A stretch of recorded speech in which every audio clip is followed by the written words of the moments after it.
Friends, नमस्कार। मैं doctor Nalin Kumar Suri आपके साथ चलिए आज एक महत्वपूर्ण जानकारी शेयर करता हूं कि कोविड-19 के इन्फेक्शन में बहुत कमज़ोरी आ जाती है, थकावट बहुत हो जाती है। तो चलिए इसी के ऊपर एक छोटी सी चर्चा करता हूं और इससे हम किस प्रकार से अपने को निदान पा सकते हैं। तो चलिए शुरू करते हैं। देखिए, जब आम तौर पे ये देखा गया है, जो कोविड-19 का इन्फेक्शन होता है, कुछ लोगों को कुछ दिन तक शुरू में कमज़ोरी रहती है, कुछ को 4-5 दिन के बुखार आने के बाद कमज़ोरी आनी शुरू होती है और कुछ पेशेंट्स को ठीक होते-होते उनमें कमज़ोरी बहुत आ जाती है, बहुत थकावट महसूस करते हैं, वो काम कर नहीं पाते हैं, बाथरूम तक जाना उनके लिए मुश्किल हो जाता है। तो इस प्रकार की स्टेज ऐसे पेशेंट्स में डिफरेंट रूप में देखने को मिलती है। और ये सारी बातें जो हैं, आपकी अपनी इम्यूनिटी लेवल पे डिपेंड होता है कि आपकी कैसी लाइफ़स्टाइल है, कैसे आपको ऑलरेडी किसी रोग से ग्रस्त थे या हैं, तो उसकी वजह से अलग-अलग पेशेंट्स में अलग किस्म की ये देखने में मिलती है। कुछ लोगों को तो बुखार भी नहीं आता, खाँसी भी नहीं आती, केवल 2 दिन दिन तक अनएक्सप्लेन्ड उनको वीकनेस महसूस होती है, बहुत थकावट महसूस होती है और वो ठीक हो जाते हैं। कुछ में लगातार 4-5 दिन तक बुखार आता है, फिर उनको कमज़ोरी आनी शुरू हो जाती है और साथ ही साथ उनकी भूख भी ख़त्म हो जाती है। तो जब इस प्रकार की स्टेज आएँगी, जब आपको भूख नहीं लगेगी और उसके साथ-साथ इंटेस्टाइन्स में जो आप खाना खाते हैं, वो पूर्ण रूप से उसमें से minerals, vitamins, protein, carbohydrate, fat का एब्ज़ॉर्प्शन नहीं होगा, तो उसके चलते भी जब आपको इतने दिन तक 10-12 दिन तक जब आपके शरीर में पूर्ण रूप से खुराक नहीं जाएगी, तो उसकी वजह से भी फिर आपको कमज़ोरी आना शुरू हो जाती है। इसके साथ साथ जब हमारी बॉडी इस इन्फेक्शन के अगेंस्ट फाइट करती है, तो सारे शरीर में लो ग्रेड इन्फ्लेमेशन हो जाता है। तो उसमें भी हमारा उस इन्फ्लेमेशन के प्रोसेस में बहुत सारा मसल्स का, शरीर के हर अंग में से प्रोटीन का जो उसका यूज़ हो जाती है, खर्च हो जाती है, तो उसकी वजह से भी हमारे शरीर में इन्फ्लेमेशन रहने की वजह से भी हमारे शरीर में कमज़ोरी का आ जाना वाजिब होता है।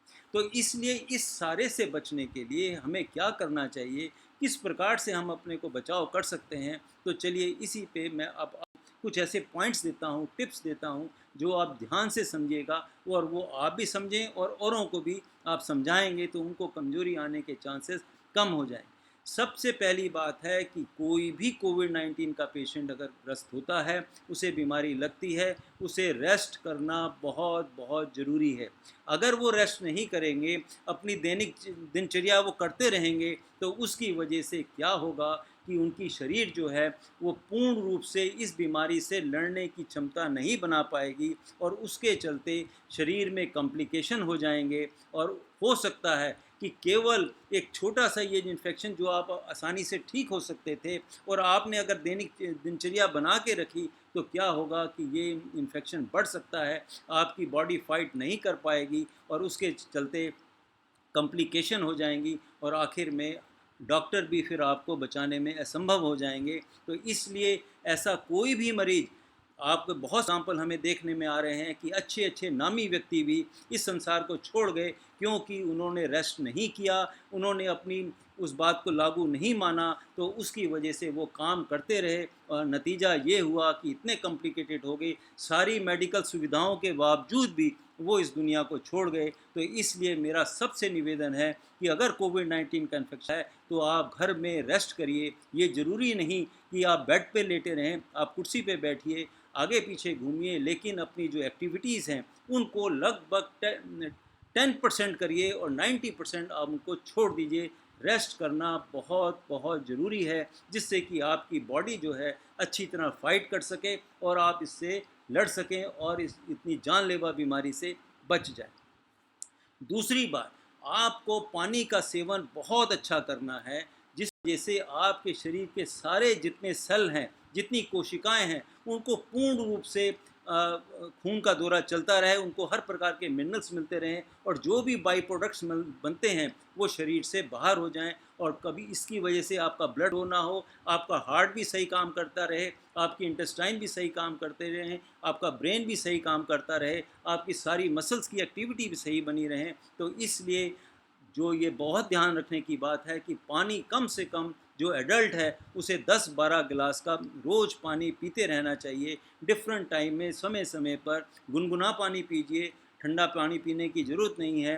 हल्का फुल्का पानी जो है, गुनगुना पानी पूरे दिन में 10-12 गिलास लेते रहें। हर 2-2.5 घंटे बाद आपको पेशाब आता रहना चाहिए। तो इसका मतलब है कि आपके शरीर में पानी की कमी बिल्कुल नहीं है और आप बहुत जल्दी अतिशीघ्र ठीक हो जाएंगे। तीसरी बात आती है डाइट के ऊपर। देखिए, पहले ही भूख लगती है, अगर आपने डाइट का अच्छा ध्यान नहीं रखा तो उसकी वजह से भी क्या होगा कि आपके शरीर में फिर डेफिशिएंसी हो जाएगी और शरीर जो है अच्छी तरह फाइट नहीं कर सकेगा। तो इसलिए कार्बोहाइड्रेट्स का खाना भी ज़रूरी है, जो डाइट नहीं है उन्हें मीठा भी खाना ज़रूरी है, प्रोटीन खाना भी ज़रूरी है, विटामिन्स लेने भी ज़रूरी हैं, मिनरल्स लेने भी ज़रूरी हैं, थोड़ा बहुत फैट का खाना भी बहुत ज़रूरी है। केवल प्रोटीन ही नहीं खानी, बाकी ये चीज़ें भी खानी ज़रूरी है। तो इसलिए बैलेंस्ड फूड खाना बहुत ज़रूरी है, जिसमें हरी सब्जियां हो, दालें हों, चावल हो, रोटी हो। जो मांसाहारी हैं वो अंडा, मीट, मछली खा सकते हैं और जो दूसरे मांसाहारी नहीं हैं वो पनीर का सेवन करें, दूध का अधिक सेवन करें, दूध की बनी हुई चीज़ें ज़्यादा खाएं। तो उससे क्या होगा कि उनके शरीर में प्रोटीन की कमी नहीं आएगी। ड्राई फ्रूट्स खा सकते हैं, बादाम, काजू, किशमिश वगैरह ये ले सकते हैं और साथ ही साथ फ्रूट्स का भी अच्छा सेवन करें। जिस प्रकार का भी आपके सीजनल फ्रूट मिलते हैं उन सबका अगर आप प्रचुर मात्रा में थोड़ा थोड़ा, भूख नहीं लगती लेकिन आप थोड़ा थोड़ी मात्रा में हर 1 घंटे बाद, आधे घंटे बाद कोई ना कोई चीज़ अगर आप खाते रहेंगे, आपके शरीर में एनर्जी लेवल अच्छा बना रहेगा तो आप अच्छी रूप से फाइट कर सकेंगे और आपको क्या होगा कि इस बीमारी से जल्दी छुटकारा मिल जाएगा। इसके अलावा चौथी बात कहते हैं कि आपको थोड़ी बहुत एक्सरसाइज भी करना बहुत ज़रूरी है। ये नहीं कि आप बिस्तर पे ही लेटे रहें, आप हल्के फुल्के हाथ हिलाइए, टांगें चलाइए, थोड़ा बहुत आगे पीछे घूमिए, जैसा आपका मन करता है थोड़ी देर घूम कर फिर बैठ जाइए, फिर रेस्ट करिए, फिर आधे घंटे बाद फिर 5-10 मिनट अपना एक्सरसाइज, हल्की फुल्की एक्सरसाइज करते रहिए। और जूँ जूँ आप ठीक होते चले जाते हैं, जब आपका सीआरपी लेवल ठीक होता जा रहा है, डी डाइमर ठीक होता जा रहा है या दूसरे और टेस्ट जो हैं वो सब नॉर्मल आते जा रहे हैं, तो आ चुके हैं, तो आप अपनी एक्सरसाइज का लेवल बढ़ाते रहेंगे और जो भी डॉक्टर ने आपको प्रिस्क्राइब किया है समय से वो दवाई खाते रहिएगा। तो इससे क्या होगा कि जब इतना आप ध्यान रखेंगे तो क्या होगा कि शरीर में हरकत भी बनी रहेगी, एक्टिविटी भी बनी रहेगी, खून का दौरा भी चलता रहेगा और आप जल्दी स्वस्थ हो जाएंगे। पांचवी बात है कि आपको अपना स्ट्रेस लेवल हमेशा डाउन रखना है, क्योंकि अगर आपने अपना स्ट्रेस लेवल बढ़ा के रखा तो आपके शरीर में ऐसे हार्मोन बन जाएंगे, इतना ऐसे नेगेटिव एनर्जी आपके शरीर में आ जाएगी कि आपको जल्दी स्वस्थ होने में दिक्कत हो जाएगी। तो इसलिए ऐसे पेशेंट की कमज़ोरी दूर करने के लिए जो जो बातें मैंने बताई, सबसे पहले कहा मैंने आपको कि अपना रेस्ट करना है, दूसरी बात बताई कि आपको पानी का सेवन बहुत करना है, तीसरी बात बताई कि आपको रेस्ट करना है, चौथी बात बताई कि आपको थोड़ी बहुत एक्सरसाइज करनी है और पांचवी बात बताई कि आपका स्ट्रेस लेवल हर हाल में, खुश रहिए, टीवी देखिए, चुटकुले सुनिए, गाने सुनिए, वो किताबें पढ़िए जो आपने छोड़ दी थी, आपके पास समय नहीं था, किसी ना किसी रूप में अपने को बिज़ी रखिए और घर में कोई भी कोविड के बारे में डिस्कशन ना करिए, किसी के को फ़ोन मत करिए, किसी से कोई दूसरी फीडबैक मत लीजिए, क्योंकि ऐसी बातें करने से आपके अंदर नेगेटिव एनर्जी ज़्यादा आएगी। तो उससे क्या होगा कि आपकी जो कमज़ोरी है, जो आपने ठीक होना है, उससे आपको दिक्कत आएगी। आप में ऐसा करेंगे तो आप कि जो कमज़ोरी का पीरियड है ये नहीं आएगा और आप बहुत जल्दी इस कमज़ोरी की वजह से, कोविड-19 की वजह से जो कमज़ोरी आती है, इससे बच जाएंगे। फिर एक और बात है कि आपको 7-8 घंटा नींद लेना भी बहुत ज़रूरी है, क्योंकि नींद लेने से बॉडी के अंदर जितनी टूट फूट होती है, जितना लो ग्रेड इन्फ्लेमेशन होता है, उसमें रिकवरी बहुत फास्ट होती है और आप बहुत जल्दी ठीक हो जाएंगे। तो इसलिए अपने काम से छुटकारा पाइए, कोई काम पे मत जाइए, रेस्ट करिए। अन्यथा क्या होगा कि अगर आपने वही एक्टिविटीज़ बना के रखी तो क्या होगा कि आप कॉम्प्लिकेशन में फंस सकते हैं। ऐसा देखा गया है कि 2-2 वैक्सीन लगने के बाद भी उन्होंने अपने काम की कार्यशैली को नहीं बदला, नहीं आराम किया। उसका नतीजा ये हुआ कि जितने अच्छे हॉस्पिटल में जाने के बाद भी, इतने अच्छे डॉक्टरों से इलाज कराने के बाद भी वो इस दुनिया को छोड़ गए।